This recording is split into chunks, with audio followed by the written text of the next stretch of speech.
Hello students, welcome to biology classes. I hope आपने third lecture attend किया होगा। Third lecture में हमने मेगास्पोरोजेनेसिस को एक्सप्लेन किया था। हमने आपको बताया था कि हाइपोडर्मल सेल में माइटोसिस डिवीज़न होता है, जिसके थ्रू 2 सेल्स का फॉर्मेशन होता है। एक सेल भित्तीय कोशिका बनाती है और दूसरी सेल्स बीजाणु जनन कोशिका बनाती है।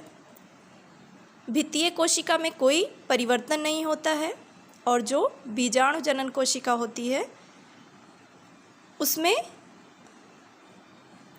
माइटोसिस डिवीज़न होता है, जिसके थ्रू मियोसिस डिवीज़न होता है, जिसके थ्रू 4 सेल्स का फॉर्मेशन होता है, जिसमें से 3 सेल्स निष्क्रिय हो जाते हैं, एक सेल्स सक्रिय रहता है जो फ्यूज़न में मदद करता है। जब वो गुरु बीजाणु, वो मेगास्पोर किसी भी जायांग के वर्तिकाग्र पर बैठता है तो वहाँ से 2 मेल गैमेट्स का फॉर्मेशन होता है और वो मेल गैमेट्स बीजांड द्वार के थ्रू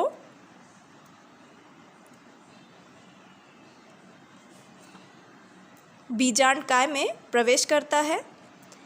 एक नर युग्मक द्वितीयक केंद्रक से संलयित होता है और दूसरा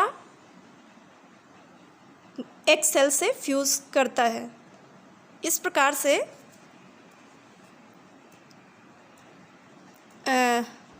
द्विगुणित युग्मनज का निर्माण होता है। आइए हम आगे देखते हैं कि जो भ्रूण कोश होता है वो कई प्रकार का होता है। भ्रूण कोश के प्रकार, टाइप्स ऑफ एम्ब्रियो सैक। गुरु बीजाणुओं की संख्या के आधार पर अगर देखा जाए तो भ्रूण कोश जो होता है वो निम्न प्रकार का हो सकता है।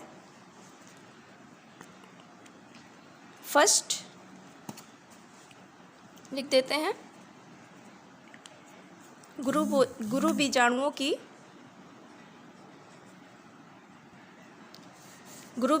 की संख्या के आधार पर भ्रूण कोश निम्न प्रकार का होता है। फर्स्ट मोनोस्पोरिक भ्रूण कोश होता है।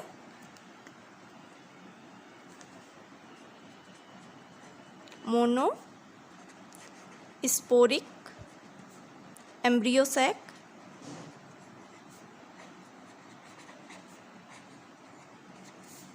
Monosporic embryo sac. इसमें क्या होता है कि जो भ्रूण कोश का विकास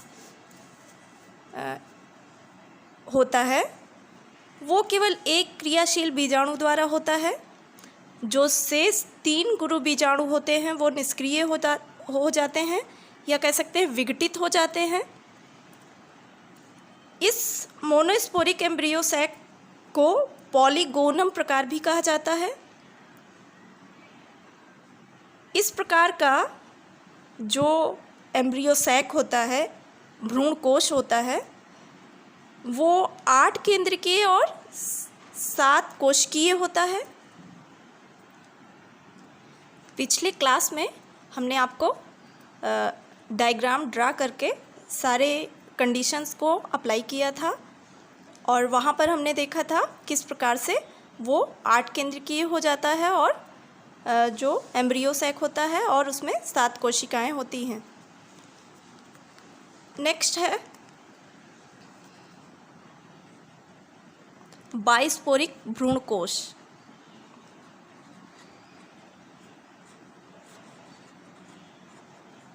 बाइस्पोरिक एम्ब्रियो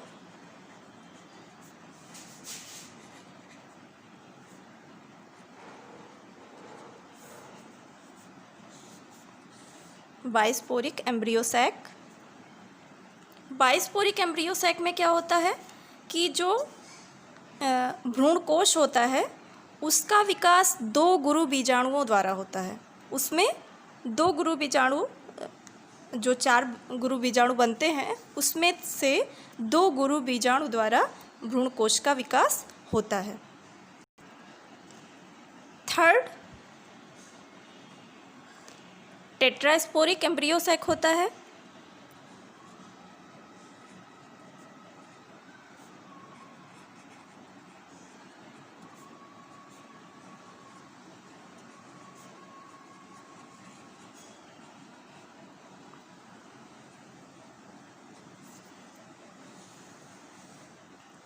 टेट्रा से ही आपको समझ में आ रहा है कि 4 गुरु बीजाणु, टेट्रा मीन्स होता है 4, 4 गुरु बीजाणु जो होते हैं वो उनके द्वारा भ्रूण कोश का विकास होता है।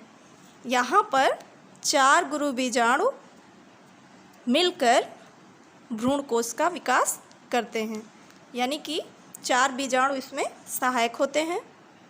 इस प्रकार से जो आपका भ्रूण कोश होता है वो 3 प्रकार से अपनी संरचना का निर्माण करता है गुरु बीजाणुओं द्वारा।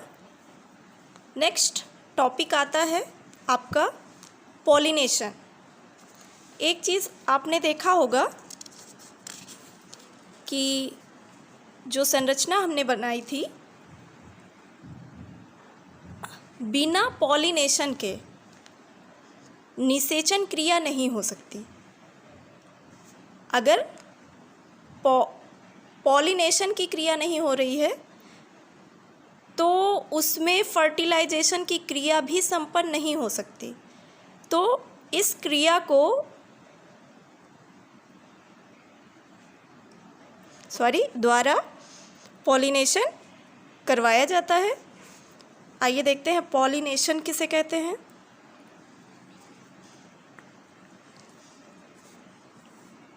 अगला टॉपिक आपका परागण।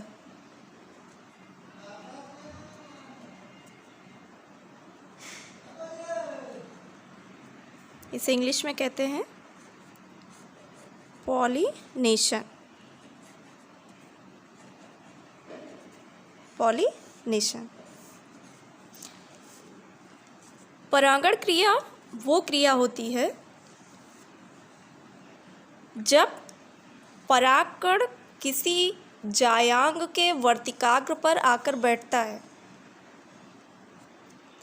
उसे कहते हैं परागण। अब परागण क्रिया कई माध्यमों से संपन्न हो सकती है, कई कंडीशन उसके लिए है। परागण किसी पुष्प के परागकोश से परागकणों का निकलकर उसी पुष्प के अथवा उसी जाति के किसी अन्य पुष्प के वर्तिकाग्र पर पहुंचने की क्रिया ही परागण कहलाती है। परागकण कहाँ से निकलते हैं? परागकोश से निकलते हैं। परागकोश किस में पाया जाता है? परागकोश पुमंग में पाया जाता है। जायांग के 3 पार्ट्स होते हैं, एक होता है स्टिग्मा, एक होता है स्टाइल और एक होता है ओवरी। स्टिग्मा यानी कि वर्तिकाग्र पर वो परागकण परिपक्व होने के बाद उसके किसी भी माध्यम से या बिना माध्यम के उसके वर्तिकाग्र पर पहुंचते हैं और पहुंचने के बाद उनमें अगली क्रिया संपन्न होती है। इस क्रिया को ही परागण कहते हैं। डिफिनेशन देखते हैं, राइट डाउन। किसी पुष्प के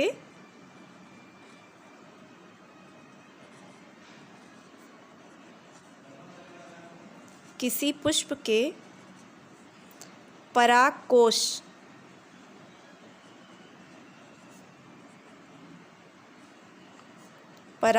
से परागकणों का निकलकर उसी पुष्प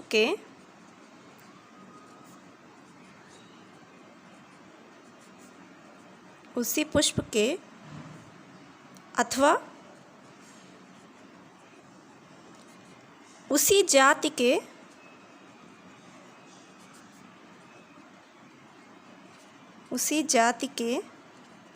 किसी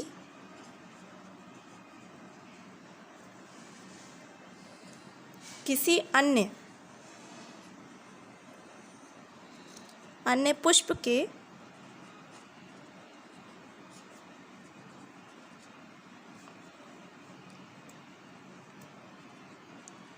वर्तिकाग्र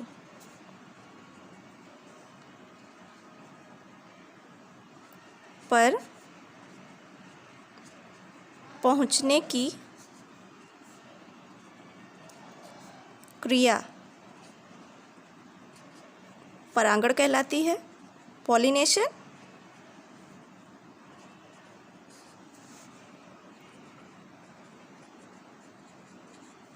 किसी पौधे के पुष्प के परागकोश से पराग कणों का निकलकर उसी पुष्प के या उसी जाति के किसी अन्य पौधे के पुष्प के वर्तिकाग्र पर पहुंचने की क्रिया परागण कहलाती है। इसमें एक कंडीशन होती है कि पौधे कभी कभी हर्माफ्रोडाइट होते हैं, जिसे हर्माफ्रोडाइट कह सकते हैं, या बाइसेक्सुअल होता है, द्विलिंगी। लेक्चर के फर्स्ट स्टार्टिंग में हमने आपको बताया है। कभी कभी ऐसा होता है कि पुष्प जो होते हैं एक लिंगी होते हैं, यूनिसेक्सुअल होते हैं। तो उसमें क्या होता है, जब यूनिसेक्सुअल होते हैं पौधे, तो उनमें मेल और फीमेल प्लांट्स अलग अलग होते हैं। और जब बाइसेक्सुअल होता है प्लांट्स, तो उसमें मेल और फीमेल दोनों एक ही पौधे पर होते हैं।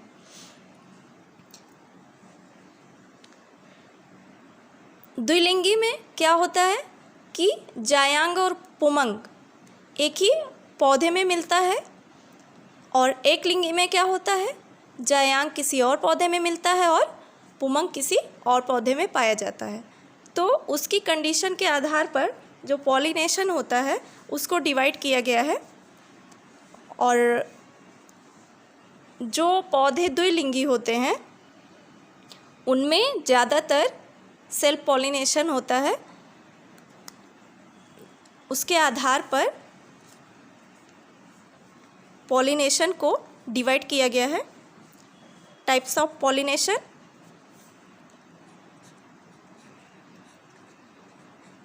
Types of pollination divided into two parts. First, self pollination,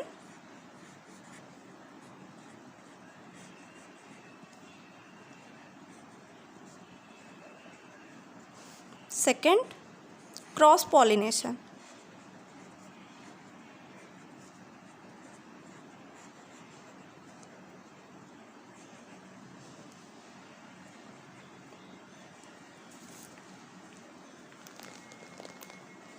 self pollination को ऑटोगैमी भी कहते हैं।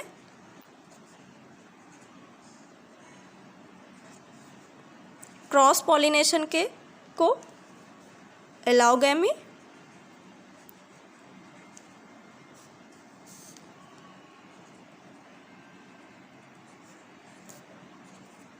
सेल्फ पॉलिनेशन को कहते हैं स्वपरागण,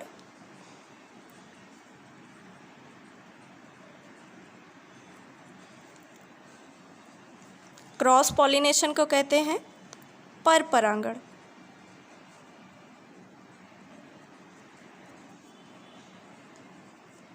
कभी कभी पौधों को बाह्य माध्यम की आवश्यकता होती है, कभी कभी पौधों को बाह्य माध्यम की कोई आवश्यकता नहीं होती, वो नेचुरल ढंग से परागण पॉलिनेशन क्रिया को संपन्न करते हैं। आइए देखते हैं सेल्फ पॉलिनेशन क्या होता है।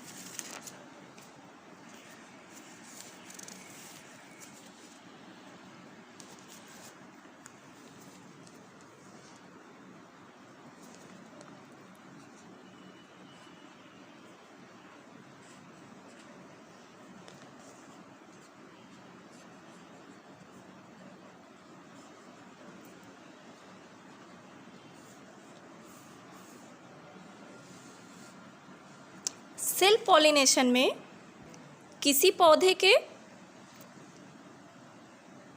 पुष्प के परागकोश से परागकण निकलता है और निकलकर पुष्प के वर्तिकाग्र तक पहुंच जाता है, जिसे कहते हैं स्वपरागण।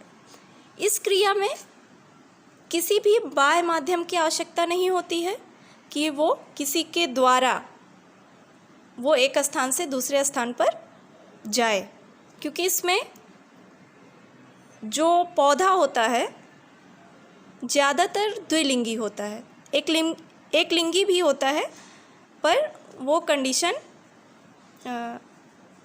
परपरागण में होती है।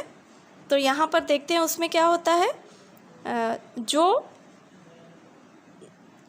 जायांग होता है और पुमंग होता है वो एक साथ परिपक्व होता है, और जब एक साथ परिपक्व होते हैं तो उन्हें किसी भी माध्यम की आवश्यकता नहीं होती है और वो खुद परागण की क्रिया करते हैं।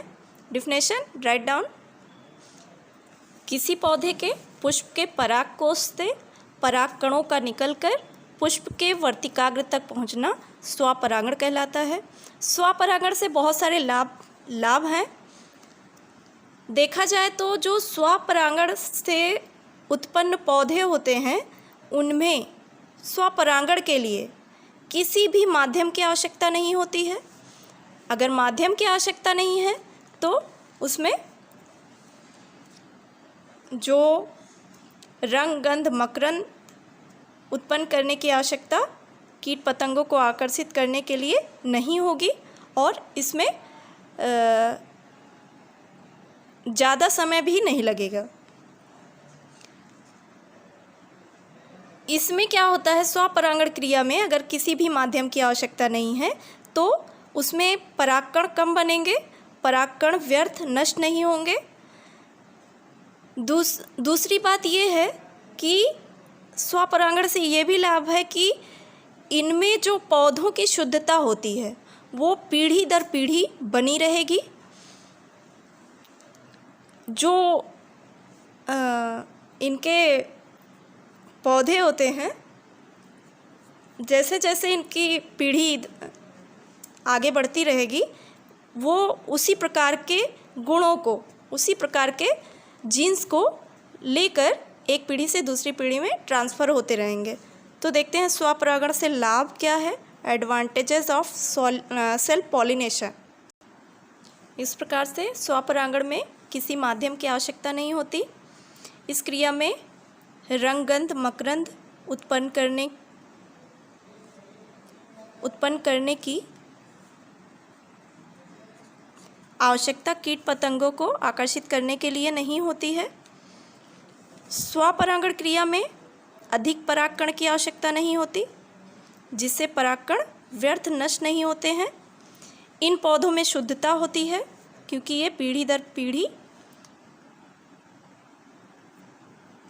इस प्रकार से आगे बढ़ते रहते हैं। स्वपरागण से हानियाँ भी हैं। स्वपरागण से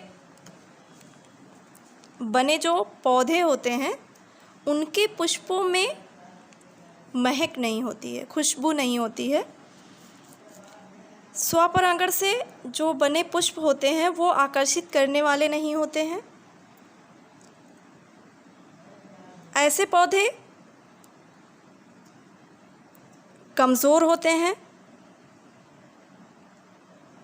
स्वपरागण के द्वारा उत्पन्न बीज जो होते हैं संख्या में कम होते हैं, भार में हल्के होते हैं और आकार में जो आकार होता है उनका छोटा होता है। पौधों में नए लक्षणों का विकास नहीं होता है, नई जाति का विकास नहीं होता है, क्योंकि स्वपरागण में जो पौधे होते हैं वो शुद्धता से परागण क्रिया करते हैं। उनमें जो निषेचन होता है वो शुद्धता से होता रहता है और उसी प्रकार के पौधे बनते रहते हैं। तो ये सारी हानियाँ हैं स्वपरागण से, देख लेते हैं। फर्स्ट हानि जो है स्वपरागण से जो बने पौधे होते हैं वो कमज़ोर होते हैं। इस क्रिया द्वारा उत्पन्न जो बीज बनते हैं वो संख्या में कम होते हैं, उनका भार कम होता है, उसका आकार छोटा होता है। पौधों में नए लक्षणों का विकास नहीं होता है, उनमें नई जाति का विकास नहीं होता है। पुष्प छोटे होते हैं और आकर्षित करने वाले नहीं होते हैं। ये सारी स्वपरागण से हानियाँ हैं। क्रॉस पॉलिनेशन क्या है? क्रॉस पॉलिनेशन जिसे आप कहते हैं परपरागण, परपरागण में माध्यम की आवश्यकता होती है। परपरागण किसी पौधे के पुष्प के परागकोश से परागकणों को निकालकर उसी जाति के किसी दूसरे पौधे पर लगे पुष्प के वर्तिकाग्र तक पहुंचने की क्रिया परागण कहलाती है। अब कौन कौन से माध्यम इसमें कार्य करते हैं? आपका कीट भी हो सकता है, कीड़े मकोड़े, जल माध्यम भी हो सकता है, वायु भी माध्यम हो सकती है, पक्षी भी माध्यम होता है, जंतु भी माध्यम होता है, मनुष्य भी स्वपरागण का माध्यम होता है, परपरागण का माध्यम होता है। जैसे आपने देखा होगा जो परपरागण क्रिया होती है वो आपने सूरजमुखी, गेंदा, साल्विया, मक्का, गेहूँ, धान, आम की फसल आम के पौधों में बबूल, सेम, इन सारे पौधों में बहुत सारे ऐसे पौधे हैं जिनमें परपरागण क्रिया संपन्न होती है। परपरागण क्रिया से बहुत सारे लाभ भी हैं और बहुत सारे हानियाँ भी हैं स्वपरागण की तरह। तो सो गाइस, हम परपरागण को नेक्स्ट लेक्चर में आपको प्रोवाइड करेंगे। आप अपने स्टूडेंट्स, अपने क्लासमेट्स में सभी यूट्यूब चैनल के माध्यम से शेयर कर सकते हैं। शेयर करके अपने जो क्लासमेट्स हैं उनको बता सकते हैं। जो भी चैप्टर्स पढ़ाए जा रहे हैं उनको आप डाल सकते हैं। सो कमेंट्स करना ना भूलिएगा। अगले लेक्चर में आपसे फिर मुलाकात होगी। धन्यवाद।